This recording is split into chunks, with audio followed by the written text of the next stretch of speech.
বন্ধুরা, কথায় বলে সিকিম হলো স্বপ্নপুরী। তো আমি এই মুহূর্তে চলে এসেছি স্বপ্নপুরীতে।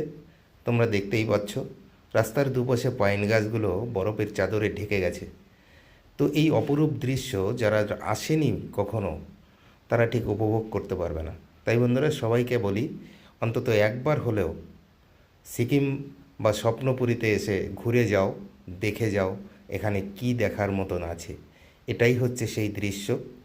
তো বন্ধুরা, আমার ভিডিওটা যদি তোমাদের ভালো লাগে তাহলে অবশ্যই সুন্দর সুন্দর গঠনমূলক কমেন্ট এবং লাইক করে পাশে থেকো। এবং সবাইকে অনুরোধ করব, আমার এই চ্যানেলটিকে তোমরা সাবস্ক্রাইব করে আমার পাশে থাকো। আর আমার এই ভিডিওটা যারা তোমরা শেষ পর্যন্ত দেখেছো, তাদের প্রত্যেককে আমার অন্তরের অন্তঃস্থল থেকে ভালোবাসা, অভিনন্দন এবং অনেক অনেক শুভেচ্ছা।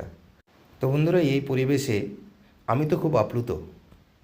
তোমাদের কেমন লাগলো জানাতে কিন্তু ভুল করবে না। সবাই ভালো থাকো। ধন্যবাদ সবাইকে।